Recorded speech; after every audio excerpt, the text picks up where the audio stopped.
The world of Minecraft is a very, very interesting place. Some creatures are small, others large, and some are— oh my god, look how big that thing is! So as you can see, there is a lot more to explore out there in this world.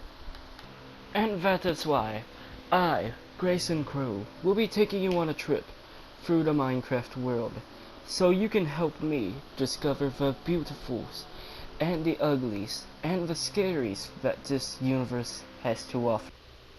This, my friends, is the world of Minecraft.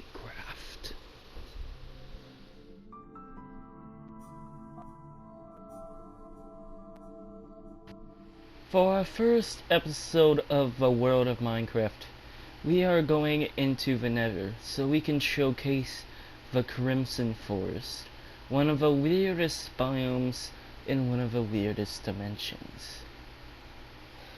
The forest is composed of this red grass that grows in Nether called Nylium, as well as these giant mushroom trees, not very different than the ones we have in the overworld.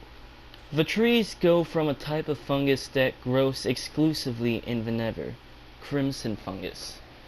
Judging by the way that the trees look when fully grown, it's safe to say that the crimson fungus must be a type of relative of another fungus exclusive in the Nether, Netherwort, which is used to craft potions.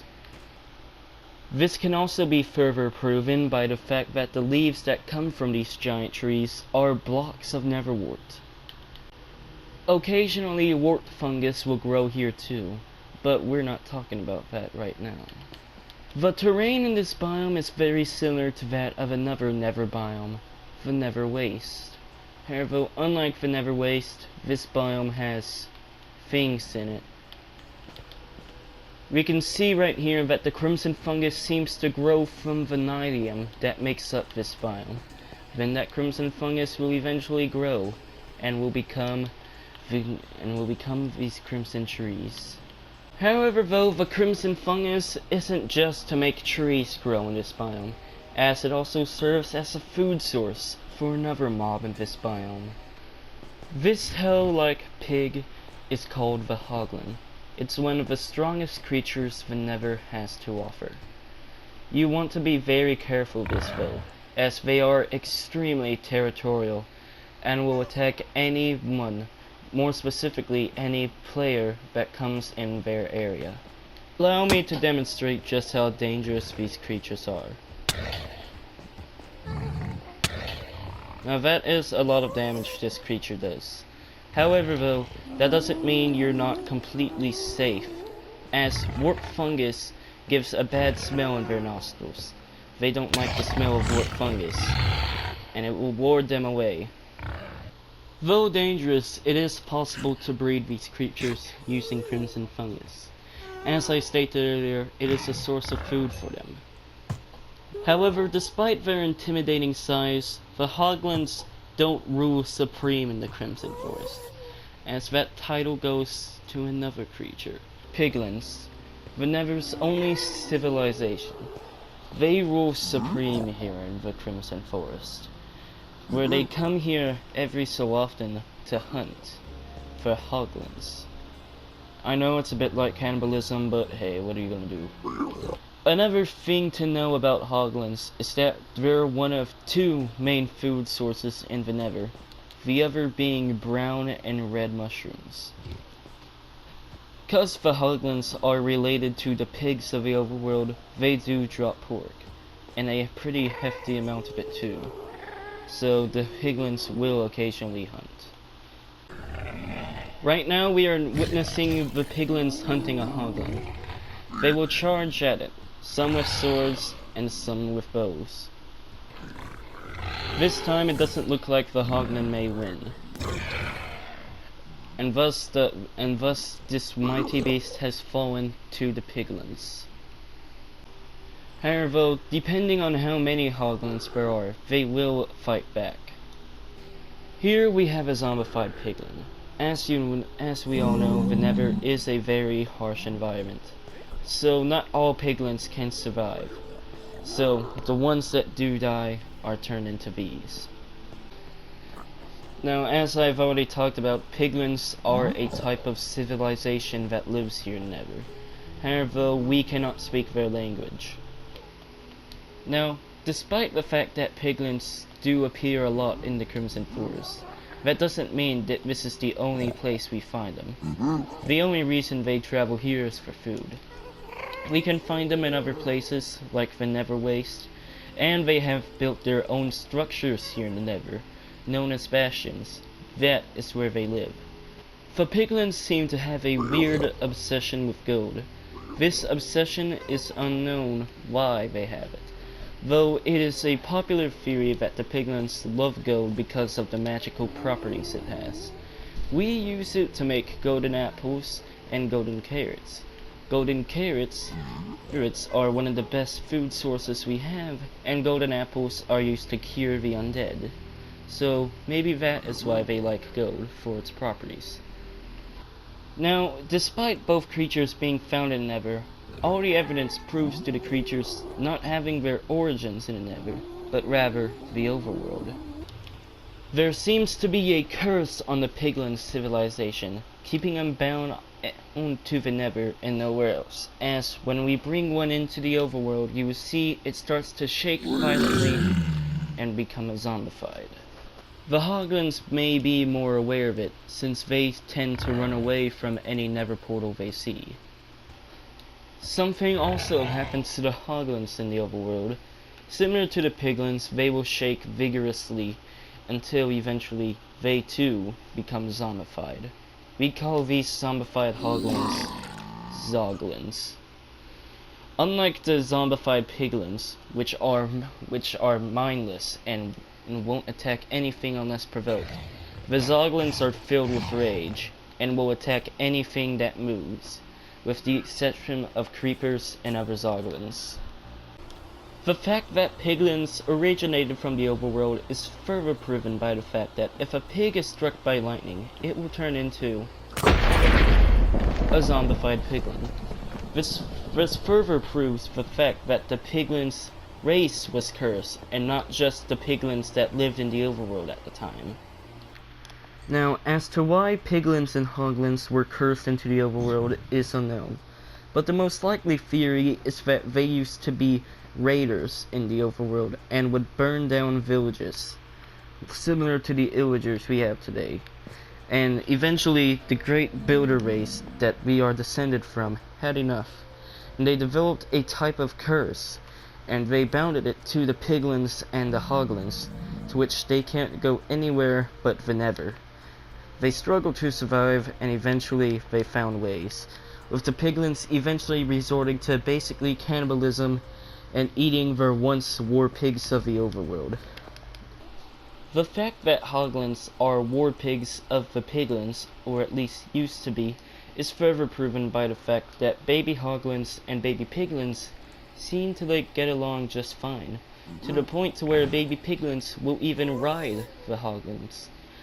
We don't know if we'll be able to confirm this or not, but hopefully we will. Stepping away from the hoglins and the piglins, let's talk more about the plant life of the Crimson Forest. We've already talked about the giant mushroom trees that grow from the crimson fungus. However, what we haven't talked about is what these trees grow too. We've talked about the Neverwort. However, as we see right here, they also grow vines, specifically weeping vines. Here's what the vines look like when fully grown. We can harvest these vines, but why would you? They're very, very creepy. Inside the crimson trees, they also grow a type of light source that we call shroom light. We call it that because it's light that grows from a giant mushroom. Around the place, you can see various types of mushrooms, ranging from the crimson fungus to ones we find in our own world. We also see these roots called crimson roots. Neverwort also grows on the blocks itself. Our time here in the Crimson Forest is sadly up. It's time we move on to the next Nether Forest and talk more about warped fungus. The Wart Forest. Similar to the Crimson Forest, except, well, it's blue and warped. The Wart Forest is covered in nylium, like the Crimson Forest. However, the nylium is bluish in color, rather than red. We call this warp nylium. Around it, we also have sprouts growing from it, which are called nether sprouts. These sprouts then grow into what we call warped roots. As we saw in the Crimson Forest, we have wart fungus, which could be a relative of crimson fungus, which would also make it tied in with netherwort, which isn't too out of the question, as when it grows into trees, similar to crimson fungus, netherwort are the leaves. However, unlike crimson fungus, the leaves of the netherwort are blue, suggesting that this is a special type of netherwort, which we call warped wort. However though, similar to the hoglins in crimson fungus, wart fungus is also food for another mob in the nether. This mob is called the strider. Unlike the hoglin, this mob is not territorial in the slightest.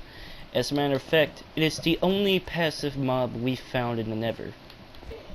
Similar to hoglins and crimson fungi, the striders can be bred with warp fungi. This will create a baby strider, as we see here. Look how cute it is. However, despite feeding off a wart fungus, striders are not native to the wart forest. As a matter of fact, they're not native to any biome, as since they roam the lava oceans of the nether, you can find them in any of the 5 nether biomes. The striders walk on lava, as we can see here, and most striders you find will be in lava, as when they are out of lava, they seem to become cold, unlike any other creature. They will turn gray, and they will start to shiver, as we saw a second ago. Due to their strong legs, which presumably are composed of basalt, and their strong bodies, we are able to ride striders by equipping a saddle on them. We are also able to use a wart fungus with a fishing rod, and we can control them. They're like lava boats, and because they are completely passive, there's no harm in doing this with them. Also, like hoglins, striders are hunted by piglins. The reason for this is for string. The strands of hair coming down the side of a strider is string, and piglins use this string to craft crossbows. Though not confirmed, it is a popular theory that striders have some resemblance to ghast, which you will see in a little while, and this theory is due to their similar body shape as well as their face. The wart forest, as well as having the most vegetation out of any other nether biome, is also the safest, so much so that it is considered a nether oasis by many. However, the wart forest appears to be a hotspot for another mob, Endermen. It is unknown why the Endermen tend to stay a lot in the wart forest. The most likely theory is due to the tone of this biome. The Endermen must seem to like it. Moving back to the vegetation of this biome, as we can see, shroomlights also grow from the wart trees, suggesting that they are more like crimson trees than we originally thought. Also, like weeping vines, the wart forest has twisted vines. However, they're less like a vine and more of a beanstalk, as they don't grow from trees, but rather from the ground. You can use these as a rope that you can climb up or climb down, making these one of the most useful ways to get around in the nether. And that does it for our time here in the wart forest. It's time we move on from this passive biome to one that's a little bit more sinister. Our next biome on our nether tour is the Soul Sand Valley. Without a doubt, the most dangerous biome, not just in the nether, but also in the entire universe. The biome is so dangerous that I have brought a friend with me to help me explore. As the name suggests, the Soul Sand Valley is composed of nothing but soul sand and soul soil, which is presumed to be composed of the souls of the dead. Crimson roots also grow here, suggesting that they too are a relative of Neverwort. The fire here appears to be blue. We call this soul fire, as it burns with the eternal souls of the dead. The large bones found here in the Nether suggest that this is an ancient graveyard for all creatures of the Nether. The Soul Sand Valley is the coldest of the 5 Nether biomes. As we see here, the lava that used to flow from the ceiling has now been cooled to the point of becoming basalt. Skeletons from the overworld appear to spawn here, suggesting that the overworld isn't their origin, and they originated from here. Though while skeletons do spawn in the Soul Sand Valley, they are not the main creature that covers the Soul Sand Valley. That creature is the large ghasts that are found all throughout the Nether. These giant creatures, while low in health, have regeneration abilities unlike anything we've seen before. On my friend the Sadistic Box, using his Netherite armor and his big, strong, meaty muscles, has managed to capture one of these ghasts so we can observe it. The ghasts seem to be cursed with never-ending depression, causing them to cry, and to the point to where they vomit fire, which they use as they attack against us. Oh, hi, lad. As we can see here, the gas spits fire at us. Oh, fire! Oh god! No! Yeah, I'm definitely editing that out. I'm totally not keeping that in. Upon killing a ghast, they will drop gunpowder, suggesting that the fire that they spit also appears to be tied with gunpowder. They will also drop their tears, which causes their regeneration. Gas tears are also an important ingredient in making regeneration potions, as we see here. It would appear that our captured gas technique has gone horribly wrong. Me and my friend have found a lantern here in the Soul Sand Valley, and we're taking it into the overworld so we can show you what this lantern is. We have infiltrated this facility so we can show you this lantern that we found in the Soul Sand Valley. We have collected enough souls, and by using it, we summon this creature. It is unknown what it is called, though we call it the Soul Wizard. This creature made from bound souls seems not to be a threat, but rather an ally to us, as it attacks the creatures that harm us. Allow us to demonstrate. As you can see, it throws spirit orbs at these mobs, like the necromancers of the overworld. The design in it appears to be similar to that of a wraith, so it could be a relative of it, though this is unknown. Earlier, I mentioned that piglins live in giant structures known as Bastion remnants. Here we have one found in the Soul Sand Valley. It is very rare to see piglins settle in the Soul Sand Valley, because they are afraid of the soul fire, most likely because it burns in the flames of eternal souls. As I stated earlier, the Bastion remnants are where the piglins live, as well as where they store all the gold they've collected. Of course, a place with that much loot won't go unguarded. So, the piglins that were born with more strength and muscles were given the title of piglin brutes, and roam through the Bastion remnants guarding the gold. Unlike normal piglins, the piglin brutes aren't distracted by gold. They have one mission, to protect the gold in the Bastion, so they won't be persuaded by the gold if you try to bribe them. They have a scar on their eyes, presuming they've been in battles before. The piglin brutes seem to wear stronger clothing than normal piglins. They also have a guard on their arm to protect them. They also wield an axe instead of a sword, as the axe will do more damage and will take care of the player much easily. Bastion remnants can be found throughout all of the Nether, all except for one single biome, which we will get into a little bit. I have had experience with Bastions in the past. and they weren't pleasant.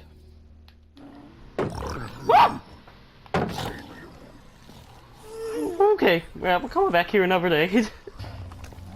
Oh god! No, build.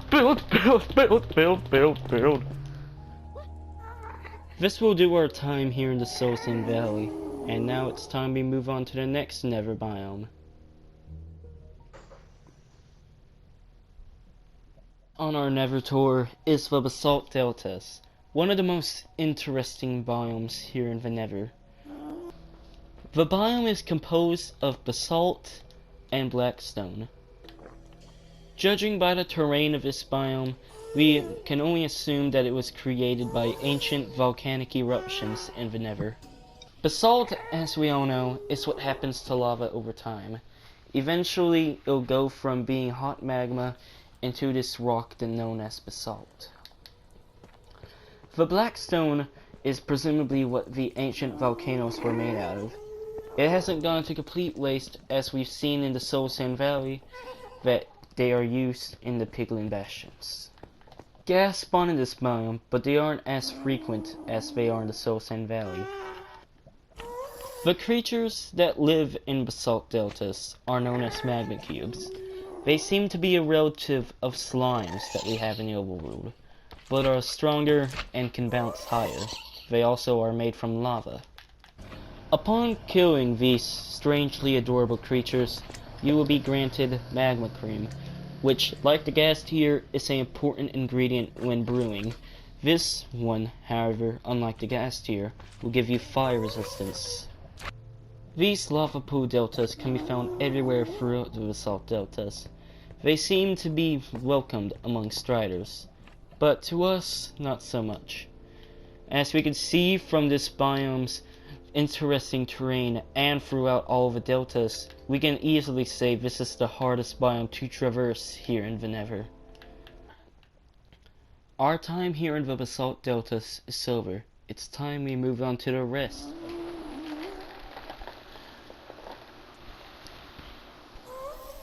Our final biome here on the Nether tour is the Nether Waste, which is the most common biome in the Nether.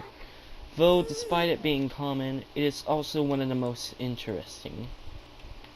As the name suggests, the Nether Waste is nothing more but a bunch of wasted space in the Nether. Around the Nether Waste you can find many things. Patches of magma blocks, blackstone, gravel, and soul sand are all common sights here in the Nether Waste. The biome is mostly composed of netherrack. Many creatures in the Nether can be found here, such as ghast, magma cubes, striders, and sometimes piglins will patrol out in the Nether Waste.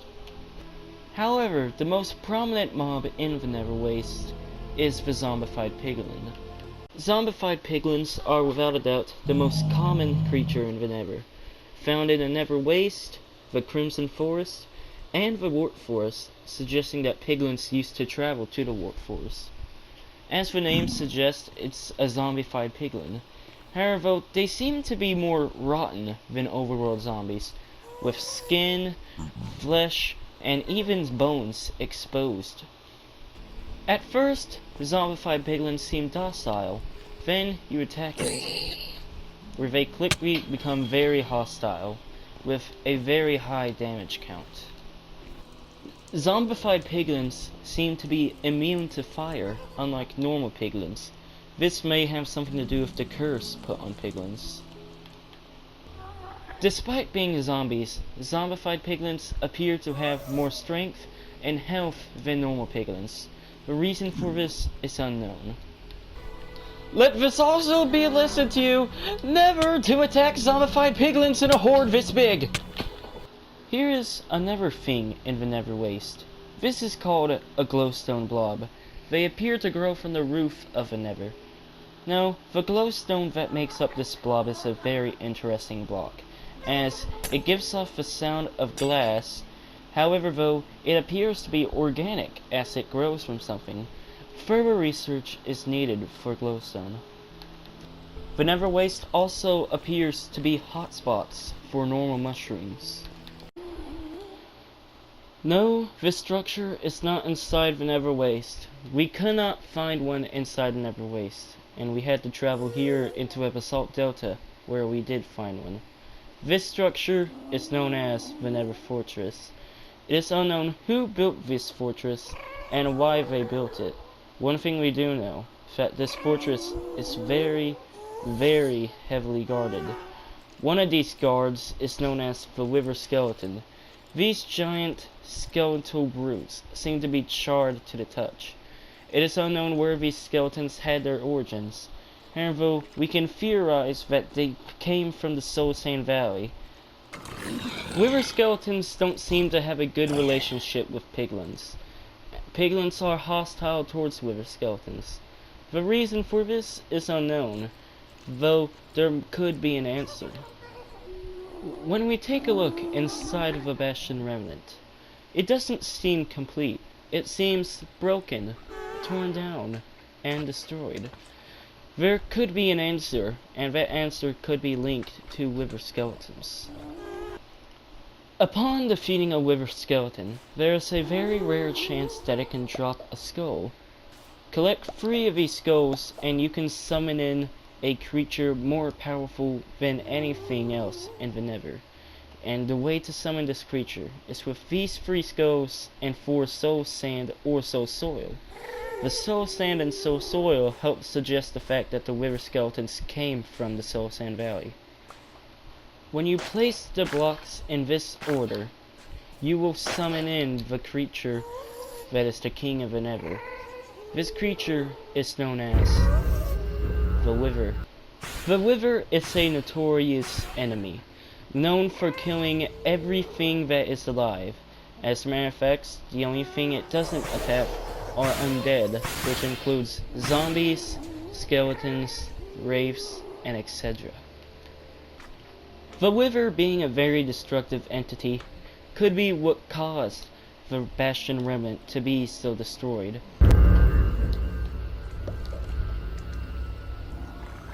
This can also further prove why piglins hold such a grudge against wither skeletons. Maybe they want to kill them so they can gain their skulls and get rid of them, so they won't have to worry about the wither ever again. Unfortunately, that's not the case for this time around. The reason as to why piglins would want to summon the wither in the first place is unknown, though the piglins maybe could have thought that the wither could help relieve the curse of them, so they could return to the overworld. Focusing more on the wither itself. The wither is an interesting creature. Currently, it has the most health out of any creature discovered in the universe. The wither appears to be a spinal cord, with 3 ribs and 3 heads.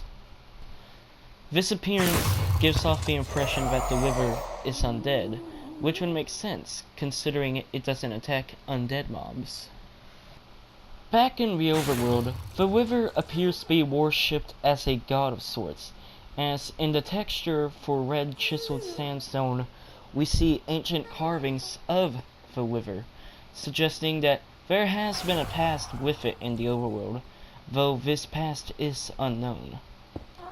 Upon half health, the wither seems to go into a frenzy of sorts, using the power within it to become supercharged, making it one of the strongest entities known to man. It also summons wither skeletons. Upon defeat, the wither will drop the source of not just the power of itself, but also the power of the entire Nether, the Nether Star.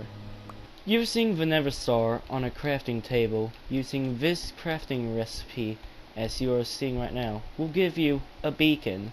Using the beacon on this 3x3 platform, it will resist a beam of light that shoots up into the sky. Using a material of choice, you can use it on the beacon, to which it will give you one of 2 magical abilities.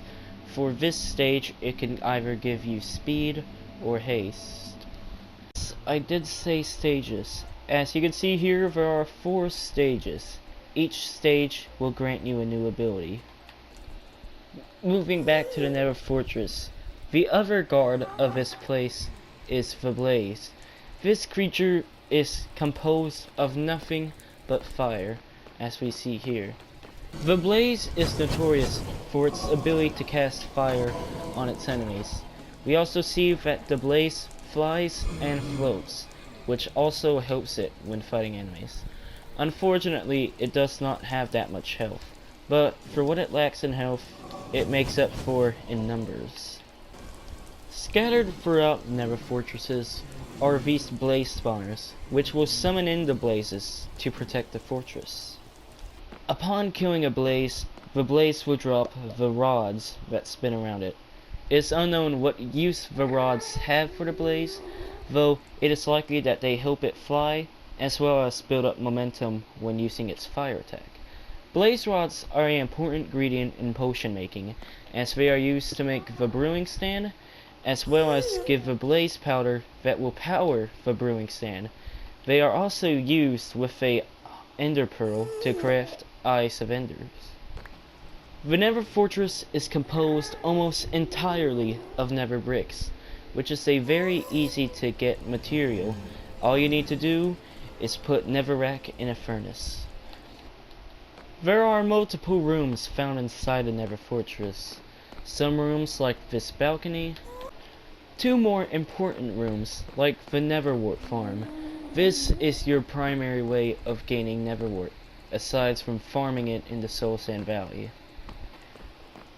Some rooms like a lookout post, intersecting hallway, the blaze spawner, and many, many more. Deep below the surface of the Nether exists a material more powerful and stronger than diamond. This material is known as ancient debris. When you have your ancient debris, put it inside a blast furnace. After a short while, it will then smelt into a material known as netherite scrap. Once you have 4 pieces of netherite scrap, go to a crafting table. Use gold, 4 pieces of gold, with the 4 netherite scrap. Putting it in a crafting table will give you 1 netherite ingot. Once you have the ingot, combine it with any diamond tool or armor of your liking, and then you'll get netherite gear. Netherite gear is stronger than diamond, more durable than diamond, and on top of it all, it is the only material that floats in lava. As the name suggests, this is ancient debris of something in the Nether, maybe an old civilization. It used to be more common in the Nether. However, piglins have since stripped it away. It is unknown why the piglins have it. All we know is that they do, as it is found in chests in bastions.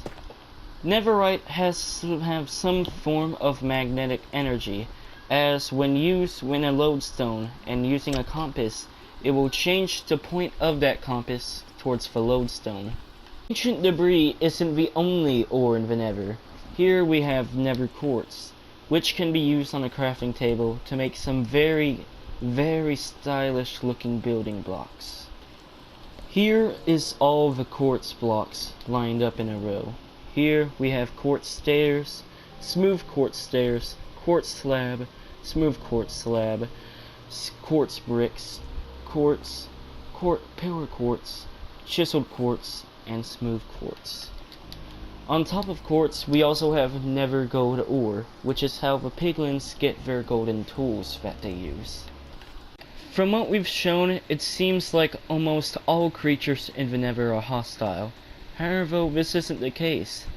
As we've seen earlier with that soul wizard, it will help us fight enemies. And the strider will help us traverse around the Nether, more specifically around the lava oceans.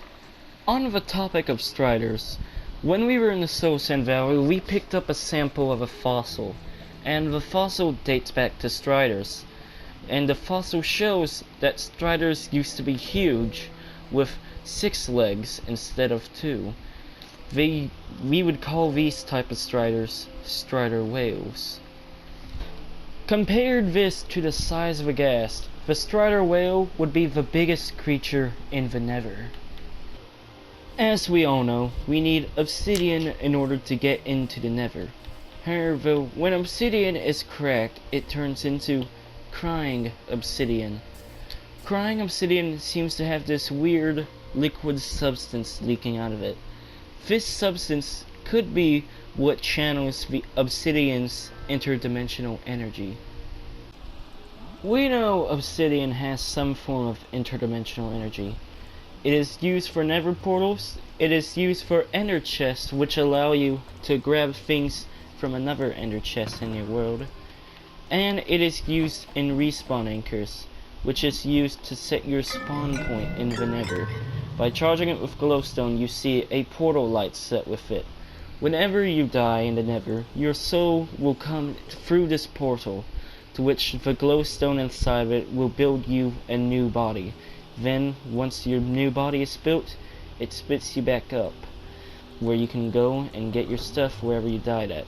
Of course, each time this happens, it uses up one of the 4 charges. On the topic of portals, here we have a ruined portal. Ruined portals are, well, a ruined portal. These portals were presumably built by piglins for them to go from the overworld into the Nether. And yes, these portals aren't just found in the Nether, as we can find them in the overworld as well. Here is a ruined portal in the overworld. This one happens to be buried inside a mountain. As we can see, we have Netherrack, which seem to have came through the portal. So this could suggest that the longer a portal is open, the Nether will eventually leak out of a portal into the overworld. Maybe if a portal is open for a millennium, the entirety of the overworld will become the Nether. Here we also have a chest of supplies near a ruined portal. The chest usually contains obsidian, flint, and gold-related items. Aside from piglins and hoglins, who are cursed to the Nether and can't go anywhere else, there are other mobs in the Nether that can't survive in the overworld. Striders will die in water as it is too cold for their bodies, and blazes will begin to evaporate in water. Also, aside from piglins and hoglins, there seems to be another creature in the Nether that had its origins in the overworld. The ghast. Ancient writings tell of old explorers who have covered these giant white beings during their travels. What happened to the ghast is unknown, but all we do know is that now they can only be found in the Nether. And that does it for this episode of the World of Minecraft. We learned a lot about the Nether, as well as its relation to the overworld. Thank you for watching. If you felt like I deserve it, leave a like, and hey, there's a subscribe button there for a reason. Why not press it? And I'll catch you on the next one. Bye bye.